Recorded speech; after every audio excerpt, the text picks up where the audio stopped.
17 December দিবাগত রাতে টঙ্গী বিশ্ব ইজতেমা ময়দানে ঘুমন্ত নিরীহ আলেম ওলামা ও সাধারণ মুসল্লিদের উপর একটি বর্বরচিত সন্ত্রাসী হামলা ও নৃশংস হত্যাকাণ্ডের ঘটনা ঘটে। সাত কান্ধুলবির অনুসারীদের নেতৃত্বে সশস্ত্র সন্ত্রাসী কর্তৃক সংগঠিত এই হামলায় অন্তত 4 জন নিহত এবং শতাধিক মুসল্লি গুরুতর আহত হন। 2024 সালে সংগঠিত এই হামলা ও হত্যাকাণ্ড 2018 সালে একই ইজতেমা ময়দানে সাতপন্থীদের হামলা ও হত্যাকাণ্ডের পুনরাবৃত্তি মাত্র। তৎকালীন সরকারের সাথে সাতপন্থীদের ঘনিষ্ঠতার কারণে 2018 সালে সেই হামলার বিচার তো দূরের কথা, কোনো তদন্ত হয়নি। এই সকল সহিংস কার্যকলাপ শুধু ধর্মীয় পরিবেশকেই ক্ষতিগ্রস্ত করেনি, বরং সাধারণ মানুষের নিরাপত্তা ও শান্তিপূর্ণ সহাবস্থানের উপরেও গুরুতর প্রভাব ফেলেছে। এমন অস্থিতিশীল পরিস্থিতি আমাদের সামাজিক ঐক্য ও ধর্মীয় সম্প্রীতির পরিপন্থী। অতীত এবং বর্তমানে জাতীয় সংকটময় মুহূর্তগুলোতে ঢাকা বিশ্ববিদ্যালয়ের শিক্ষার্থীদের ভূমিকা অত্যন্ত গুরুত্বপূর্ণ বলে প্রমাণিত হয়েছে। সেই ধারাকে অক্ষুণ্ণ রেখে আমরা সাতপন্থীদের এই বর্বরচিত হামলা ও হত্যাকাণ্ডের প্রতিবাদ ও তীব্র নিন্দা জানাচ্ছি। আমরা অন্তর্বর্তীকালীন সরকারকে আহ্বান জানাতে চাই, এই হামলা ও হত্যাকাণ্ডের দৃষ্টান্তমূলক শাস্তি অতি দ্রুত সময়ের মধ্যে নিশ্চিত করতে হবে। অন্যথায় বিচার ব্যবস্থার প্রতি আমাদের অনাস্থা তৈরি হলে দেশের অভ্যন্তরীণ শৃঙ্খলা হুমকির মুখে পড়বে। গণমাধ্যমে প্রকাশিত প্রতিবেদন থেকে আমরা জানতে পেরেছি, দাওয়াত ও তাবলীগের শান্তিপূর্ণ ও প্রভাবশালী এই কাজ, যা আমাদের চিরায়ত ধর্মীয় সংস্কৃতি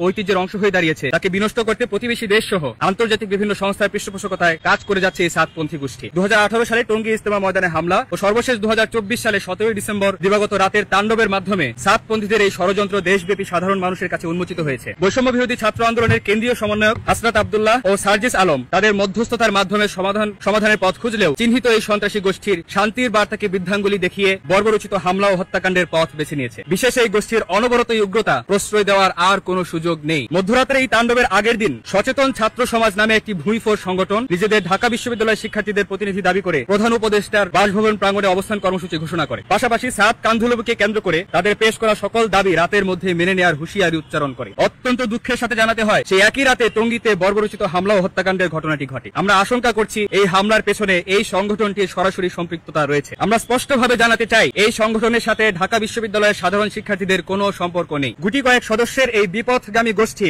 আমাদের শান্তিপ্রিয় মুসলিম জনতার প্রতিনিধিত্ব করে না। তাদের এই কর্মকাণ্ড বিশ্ববিদ্যালয়ের ভাবমূর্তিকে ক্ষুণ্ণ করেছে, দেশের শৃঙ্খলা বিনষ্ট ও অন্তর্বর্তীকালীন সরকারকে চাপে ফেলা ষড়যন্ত্রমূলক এই তৎপরতাকে আমরা ঘৃণা ভরে প্রত্যাখ্যান করছি। আমরা বিশ্ববিদ্যালয় প্রশাসনকে সুস্পষ্ট ভাষায় বলতে চাই, এই ভূঁইফোর সংগঠনের সদস্যদের চিহ্নিত করে অবিলম্বে তাদের জবাবদিহিতার আওতায় নিয়ে আসতে হবে এবং ভবিষ্যতে যাতে এই ধরনের অপতৎপরতার পুনরাবৃত্তি করতে না পারে সে বিষয়ে যথাযথ ব্যবস্থা গ্রহণ করতে হবে। কোন সন্ত্রাসী কার্যক্রমের সমর্থক ও মদতদাতা এই বিশ্ববিদ্যালয়ের সাধারণ শিক্ষার্থীদের নিরাপত্তার জন্য হুমকি স্বরূপ। আমরা এই ক্যাম্পাসকে একটি নিরাপদ ক্যাম্পাস হিসেবে গড়ে তুলতে চাই। জাতীয় ঐক্য ও ধর্মীয় সম্প্রীতির জন্য বাংলাদেশের দীর্ঘদিনের ঐতিহ্য রক্ষায় আমাদের সবাইকে সচেতন থাকতে হবে। ঐক্য ও সম্প্রীতি বিনষ্ট করে এমন কোন গোষ্ঠীর অপতৎপরতাকে এদেশের ছাত্র সমাজ এক মুহূর্ত বরদাস্ত করবে না। জাতীয় ও আন্তর্জাতিক ষড়যন্ত্রের মাধ্যমে আমাদের অন্তর্বর্তীকালীন সরকারকে দুর্বল করার যে প্রয়াস চালানো হচ্ছে তাতে আমাদের শিক্ষার্থীদের সজাগ দৃষ্টি রয়েছে। আমরা এ সকল ষড়যন্ত্রকে কোনোভাবেই সফল হতে দেব না। সেই লক্ষ্যে আমরা নিম্নোক্ত দাবিসমূহ পেশ করছি। 1. অতি দ্রুত সময়ের মধ্যে টঙ্গী ইজতেমা ময়দানে 17 ডিসেম্বর দিবাগত রাতের বর্বরচিত হামলা ও হত্যাকাণ্ডের নিরপেক্ষ তদন্ত ও দায়ীদের দৃষ্টান্তমূলক শাস্তি নিশ্চিত করতে হবে। 2. ইতোমধ্যে যে সকল চিহ্নিত সন্ত্রাসী ও তাদের হুকুমদাতাদের বিরুদ্ধে মামলা দায়ের করা হয়েছে এ সকল এজাহারভুক্ত আসামিদের আগামী 7 কর্মদিবসের মধ্যে গ্রেফতার নিশ্চিত করতে হবে। 3. তৎকালীন প্রশাসনের মদতপুষ্ট এই সাতপন্থীদের 2018 সালে টঙ্গী ইজতেমা ময়দানে হামলা ও হত্যাকাণ্ডের সুষ্ঠু তদন্ত ও দায়ীদের শাস্তি নিশ্চিত করতে হবে। 4. ঢাকা বিশ্ববিদ্যালয়ের শিক্ষার্থী পরিচয়ে তৎক্ষণাৎ ঘটিত ভূঁইফোর সংগঠন সচেতন ছাত্র সমাজের সদস্যদের অবিলম্বে জবাবদিহিতার আওতায় নিয়ে আসতে হবে। আমরা যেন কোনো ধরনের সহিংসতা বা অপতৎপরতার বিরুদ্ধে সোচ্চার থাকি। ধর্মীয় ও সামাজিক স্থিতিশীলতা নষ্ট করার এই ধরনের অপতৎপরতা আমাদের ধর্মীয় শিক্ষা ও মূল্যবোধের পরিপন্থী। আমরা আশা করি সরকার ও সংশ্লিষ্ট কর্তৃপক্ষ এই ব্যাপারে দ্রুত পদক্ষেপ গ্রহণ করবে এবং দায়ীদের অতি দ্রুত সময়ের মধ্যে আইনের আওতায় নিয়ে আসবে। নিবেদক ঢাকা বিশ্ববিদ্যালয়ের শিক্ষার্থীবৃন্দ।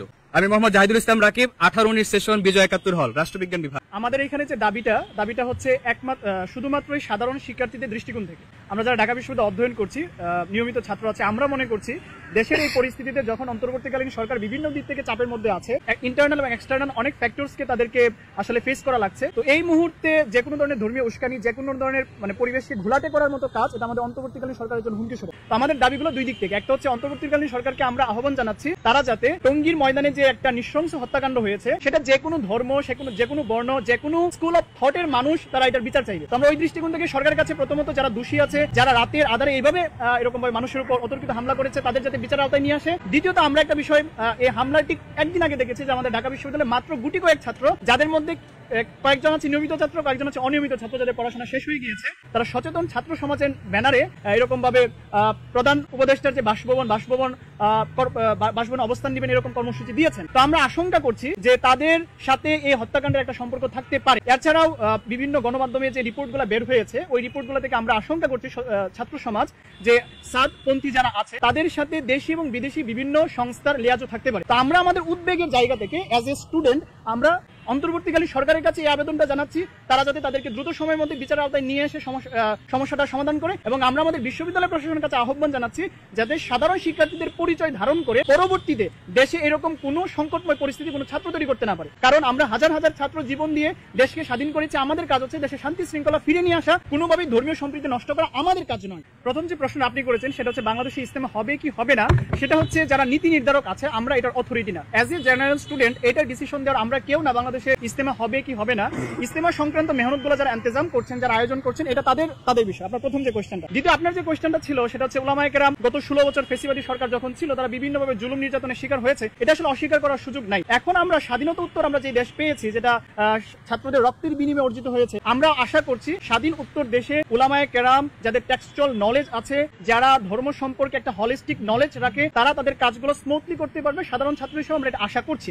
এখন এই যে সাতপন্থীদের কর্মকাণ্ড, এটা ইসলামকে কোন দিকে নিয়ে যাচ্ছে? দেখেন, দাওয়াতে তাবলীগের যে মেহনত, দাওয়াতে তাবলীগের মেহনত সর্বস্তরে অ্যাকসেপ্টেবিলিটি কেন পেয়েছিল? সর্বস্তরে অ্যাকসেপ্টেবিলিটি পাওয়ার অন্যতম একটা কারণ ছিল এটা একটা অহিংস দ্বীনি আন্দোলন ছিল। আপনি যদি আল্লাহ রাসূল সাল্লাল্লাহু আলাইহি ওয়াসাল্লামের যুগ থেকে এখন পর্যন্ত দেখেন, যতগুলো দ্বীনি আন্দোলন ছিল এর মধ্যে অন্যতম প্রভাব বিস্তারকারী একটা দ্বীনি আন্দোলন ছিল দাওয়াতে তাবলীগের মেহনত। কিন্তু আমরা আশঙ্কা করছি, আমরা যারা সাধারণ ছাত্র আছি বা যারা জিও পলিটিক্স নিয়ে গবেষণা করে, জিও পলিটিক্স নিয়ে যারা ধারণা করে, আমরা জিও পলিটিক্যালি বিষয়টা নিয়ে কনসার্ন। আমাদের মধ্যে যাতে ডিভাইডেশন আসে, আমাদের ইসলামের যে সৌন্দর্য পুরো পৃথিবীতে প্রতিষ্ঠিত হচ্ছিল সেটা যাতে ক্ষুণ্ণ হয়ে যায়, সেটা যাতে ম্লান হয়ে যায়, এই জন্য একটা দলকে, একটা কুচক্রী মহলকে ব্যবহার করে বিভিন্ন প্রতিষ্ঠান এটা ফায়দা নেওয়ার চেষ্টা করছে। আপনি যদি আমাকে সরাসরি প্রশ্ন করেন এর দ্বারা ইসলাম কোন পথে যাবে, আমি বলবো অবশ্যই ইসলামের যে সৌন্দর্য সেটা নষ্ট হচ্ছে। ইসলামের সৌন্দর্য কখনোই এটা সাপোর্ট করে না যে একটা ইজতেমার মতো জায়গা যেখানে পুরো পৃথিবী থেকে হাজার হাজার মানুষ আসে শুধুমাত্র ইসলামের সৌন্দর্যকে দেখার জন্য, সেখানে রাতের আধারে এমন ভাবে নৃশংসভাবে ধারালো অস্ত্র দিয়ে আঘাত করা হয়। আমরা সাধারণ শিক্ষার্থীরা মনে করছি ইজতেমা বন্ধ রাখা এটা কখনোই সলিউশন নয়।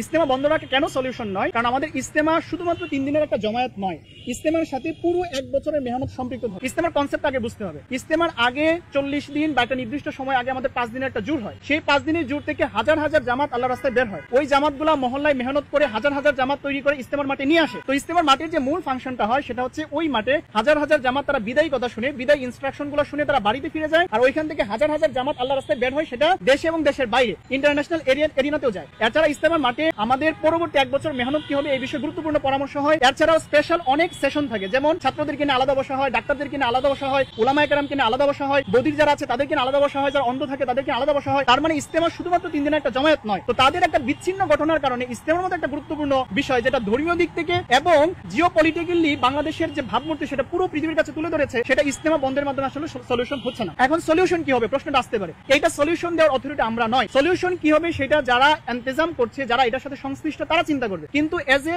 জেনারেল স্টুডেন্ট আমরা এটা কখনোই প্রস্তাবনা দিচ্ছি না বিচ্ছিন্ন একটা ঘটনার জন্য, বিচ্ছিন্ন একটা সন্ত্রাসী গোষ্ঠীর জন্য ইজতেমার মতো একটা বিশাল ইন্তজামকে বন্ধ করে দেওয়া হবে। এইটার দায়িত্ব হচ্ছে প্রশাসনের। ভাই প্রশ্নটা করছেন যে এই দুর্ঘটনার প্রেক্ষিতে, যে আমার নাম হচ্ছে আসাদুজ্জামান আসাদ, আমার সেশন হচ্ছে 19-20, আমি ঢাকা বিশ্ববিদ্যালয়ে ইংরেজি ভাষা বিভাগ অধ্যয়ন করছি, আমার হল হচ্ছে সূর্য সেন হল। যেখানে শুরুতেই এত বড় একটি দুর্ঘটনা ঘটে গেছে, এরপরেও কি এরকম একটি ইন্তজাম আয়োজনের প্রয়োজন আছে কিনা? দেখেন ভাই, পৃথিবীতে প্রত্যেকটা সেক্টরে দেখেন, আপনি যখন যানবাহনের মাধ্যমে আসছেন এখানে দুর্ঘটনা হয়, এরোপ্লেনে যান এটাও দুর্ঘটনা হয়। তার মানে এই নয় যে আমরা এরোপ্লেনে যাওয়া বন্ধ করে দিই। এভাবে প্রত্যেকটা সেক্টরে অনাকাঙ্ক্ষিত ঘটনা, দুর্ঘটনা ঘটতে পারে। এই জন্য এইটা আমরা সিদ্ধান্ত নিতে পারি না যে এই জন্য আমাদের এই কাজ বা আমাদের অগ্রবর্তী হওয়ার ব্যাপারে যে সমস্ত স্টেপ নেওয়া উচিত এগুলো আমরা বন্ধ করে দেবো। এতে করে আমাদের ইসলামের ফায়দা হবে না, বরঞ্চ যে সমস্ত কুচক্রী মহল চেষ্টা করতেছে আমাদের ইসলামকে দমিয়ে রাখার জন্য, স্প্রেড আউট যে হচ্ছে ইসলামের এত সৌন্দর্য, যারা দমানোর জন্য চেষ্টা করতেছে তাদের ফায়দা পুরোপুরি হাসিল হয়ে যাবে। বরঞ্চ এটাকে দমানোর জন্য আমাদের উচিত আরো স্ট্রিক্টলি ডিসিপ্লিনের সাথে সরকারের সাথে একাত্মতা পোষণ করে যেন নিরাপত্তা ব্যবস্থা আরো কঠোর করে এই ধরনের উদ্যোগ বারবার নেওয়া যায়। এই আশঙ্কাটা আমাদের মধ্যেও কাজ করছে। এই আশঙ্কা যাতে তৈরি না হয় এই জন্য আমরা অন্তর্বর্তীকালীন সরকার এবং যারা অথরিটি আছে তাদের কাছে আহ্বান জানাচ্ছি, তারা যাতে দ্রুত সময়ের মধ্যে যারা অপরাধী আছে অপরাধের দৃষ্টান্তমূলক শাস্তি নিশ্চিত করে, যাতে এই ধরনের ঘটনা বাংলার মাটিতে আর কখনো পুনরাবৃত্তি না ঘটে। এটা হচ্ছে আমাদের দাবি। আরেকটা পয়েন্ট হচ্ছে ইজতেমা শুধু ধর্মীয় দৃষ্টিকোণ থেকে বাংলাদেশের জন্য গুরুত্বপূর্ণ নয়, ইকোনমিক্যালি চিন্তা করলে, জিওপলিটিক্যালি চিন্তা করলে বাংলাদেশ ইজতেমা কিন্তু গুরুত্বপূর্ণ। কারণ বাংলাদেশ এমন কোনো জায়গা নয় যেখানে হাজার হাজার ফরেনার অন্য কোনো একটা উদ্দেশ্যে আসে। একমাত্র ইজতেমার কারণে হাজার হাজার ফরেনার, সেটা আফ্রিকা থেকে আসে, সেটা আমেরিকা থেকে আসে, সেটা ইউরোপ থেকে আসে, ইভেন বিচ্ছিন্ন দ্বীপগুলো থেকে। এরকম একটা গুরুত্বপূর্ণ বিষয়কে আমরা কখনোই মানে হাতছাড়া হতে দিতে পারি না। এটা হচ্ছে আমাদের এ পর্যন্ত পরামর্শ হয়েছে, আমরা আমাদের দাবিগুলো পেশ করেছি। আমরা সাধারণ ছাত্র হিসেবে আমরা কোনো সহিংসতা চাই না, আমরা কোনো সংঘাত চাই না। আমরা শান্তিপূর্ণভাবে প্রেস ব্রিফিং এর মাধ্যমে দায়িত্বশীল যারা আছে তাদের কাছে আমাদের দায়িত্বগুলো পেশ করেছি এবং আমরা একটা নির্দিষ্ট সময় পর্যন্ত অপেক্ষা করব। এরপর আমরা ইনশাআল্লাহ নতুন করে পরামর্শ করে আমরা আমাদের পরবর্তী কার্যক্রম হয়তো ঘোষণা করব। আচ্ছা, আমি একটা বিষয় আপনাদের কাছে স্পষ্ট করতে চাই যে কোনো ব্যক্তি কেন্দ্রিক কোনো পন্থা ইসলামের মধ্যে নাই। একমাত্র মুহাম্মদ সাল্লাল্লাহু আলাইহি ওয়াসাল্লামের রেখে যাওয়া ইসলাম পন্থা একটাই। পন্থা তৈরি হয়েছে যখন একক ব্যক্তি কেন্দ্রিক অন্ধত্ব একটা গোষ্ঠীর মধ্যে তৈরি হয়েছে, তখন কিন্তু সাতপন্থী নামক একটা পন্থী সৃষ্টি হয়েছে। আপনারা বারবার জোবায়ের পন্থী বলে যাদেরকে সম্বোধন করছেন, এই গোষ্ঠীটা কি আসলেই জোবায়ের পন্থী কিনা আপনাদের যাচাই করে তারপর প্রচার করা উচিত ছিল। এখানে আজকে যদি অন্য কেউ আসেন, এ ব্যাপারে ওলামায়ে কেরাম ভিন্ন কোনো সিদ্ধান্ত দেন, ব্যাপকভাবে ওলামায়ে কেরাম যে সিদ্ধান্ত দিবেন তার উপরেই কিন্তু আমরা জমে থাকবো এবং ইসলাম ওলামায়ে কেরামের পরামর্শক্রমে, ওলামায়ে কেরামের রাহবারির মাধ্যমেই কিন্তু চলবে। রাসূল সাল্লাল্লাহু আলাইহি ওয়াসাল্লামের ওয়ারিস যারা, তাদের মাধ্যমে ইসলাম চলবে। তো যার কারণে এখানে দুই পক্ষের কোনো প্রশ্নই আসলে এখানে নাই। এখানে পক্ষ একটাই, সেটা রাসূল সাল্লাল্লাহু আলাইহি ওয়াসাল্লামের জামানা থেকে ছিল, এখন আছে, ভবিষ্যতেও থাকবে ইনশাআল্লাহ। আপনি হ্যাঁ প্রশ্নের উত্তর দিচ্ছি। আপনি যে প্রশ্নটা করেছেন সেটা হচ্ছে আমরা সাতপন্থীকে কেন সন্ত্রাসী বলছি। সন্ত্রাসী এটা একটা টেক্সচুয়াল টার্ম, এটা একটা টার্মিনোলজি, এটার সাথে আমাদের কিছু নোশন আছে। যখন এমন কোনো কাজ করা হয় যেটা মানবতার সাথে যায় না, যেটা আমাদের এক্সপেকটেশনের সাথে যায় না, সেটাকে আমরা সন্ত্রাসী কর্মকাণ্ড বলি। রাতের আধারে কাউকে আক্রমণ করা, সেটা ধর্মীয় হোক বা ধর্মীয় ছাড়াও, সেটাকে সন্ত্রাসী কর্মকাণ্ড বলতে যে কোনো স্কলার তার এক্ষেত্রে দ্বিমত থাকার কথা নয়। তো সাতপন্থী যে মহলটা আছে, তারা যেহেতু টঙ্গীর বিশ্ব ইজতেমা ময়দানে যারা সাধারণ মুসল্লি ছিল তাদের উপর এরকম রাতের আধারে আক্রমণ করেছে, এই জন্য আমরা টেক্সচুয়ালি এটাকে সন্ত্রাস বলতে বাধ্য হচ্ছি। কিন্তু সাতপন্থী যারা অনুসারী আছে, সারা বাংলাদেশ জুড়ে যারা অনুসারী আছে, আমরা সবাইকে আমভাবে সন্ত্রাসী ট্যাগ দিচ্ছি না, বরং যারা এটার পিছনে দায়ী, নির্দিষ্টভাবে যারা এটার পিছনে দায়ী, তাদেরকে আমরা সন্ত্রাসী এলাকা দিচ্ছি। এই আজকের প্রেস ব্রিফের মধ্যে বিষয়টা আসছে যে ঢাকা বিশ্ববিদ্যালয়ের কিছু শিক্ষার্থী, বেশ কয়েকজন শিক্ষার্থী যারা সচেতন ছাত্র পরিচয় দিয়ে এখান থেকেও আমাদের যে প্রধান উপদেষ্টার বাসভবনে ঘেরাওয়ার মতো হুমকি তারা দিয়েছে, এটা কোন বিষয়টাকে কেন্দ্র করে, এই ইজতেমার ময়দানকে দখলের কেন্দ্র করি বা এখানে তাদের দাবি আদায়কে কেন্দ্র করি। তো তারা যারা আমাদের বিশ্ববিদ্যালয়ে সাতপন্থী পরিচিত বা তারা মেহনত করতেছে, আমরা বন্ধের জন্য বা তাদের কার্যক্রম যেন না করে, এই ব্যাপারে আমাদের ব্যক্তিগত কোনো আক্রোশ বা প্রস্তাব নাই। কিন্তু আমাদের প্রশাসনের কাছে এটা দাবি যেন ঢাকা বিশ্ববিদ্যালয়ের পরিচয় বহন করে এ ধরনের সন্ত্রাসী কর্মকাণ্ডের সাথে কোনো শিক্ষার্থী জড়িত না হয় এবং যদি জড়িত থাকে তাদের বিরুদ্ধে ব্যবস্থা নেওয়ার জন্য আমরা প্রস্তাব পেশ করেছি। তো বৈশ্বিক ইস্যুর সমাধান কিভাবে হবে, আমরা ছাত্র হিসেবে এটা সমাধান বা সমাধানের কোনো পথ আমরা দিচ্ছি না, ইভেন আমরা প্রস্তাবনাও দিচ্ছি না। আমাদের মূল কনসার্নের বিষয় হচ্ছে টঙ্গীর মাটিতে হত্যাকাণ্ড হয়েছে সেটা। এখন প্রশ্ন যেটা করেছেন সেটা হচ্ছে ঢাকা ইউনিভার্সিটিতে তাদের কাজ বন্ধ করা বা এই ব্যাপারে আমাদের কোনো পরিকল্পনা আছে কিনা। আমরা সাধারণ ছাত্র হিসেবে সহাবস্থানে বিশ্বাসী এবং আমরা শান্তিপূর্ণ পরিবেশ বজায় রাখতে চাই। আমরা আমাদের যিনি বিসি আছেন, বিসি স্যারের কাছে আমরা আমাদের স্মারকলিপি উত্থাপন করব। ওই স্মারকলিপিতে আমাদের নির্দিষ্ট করে তাদের কাজ বন্ধ হওয়া বা তাদের এরকম কোনো প্রস্তাবনা থাকবে না। আমরা বিসি স্যারের কাছে আমাদের দাবি উত্থাপন করব, বিশ্ববিদ্যালয় প্রশাসন যে সিদ্ধান্ত নেবে সেই সিদ্ধান্তের উপরে আমরা থাকবো। আর আমাদের এটাও ইচ্ছা যে আমরা কোনো ধরনের ছাত্রের সাথে কোনো প্রকার ক্লেশে যাব না। হ্যাঁ, আপনারা হয়তো ক্লেশ দেখেছেন, বিভিন্ন মার্কাজে দেখেছেন, বাংলাদেশের বিভিন্ন জায়গায় দেখেছেন, কিন্তু এই কালচার আমরা আমাদের ক্যাম্পাসে ইনশাআল্লাহ দিব না। ক্যাম্পাসে একটা শান্তিপূর্ণ অবস্থা সবসময় বজায় থাকবে।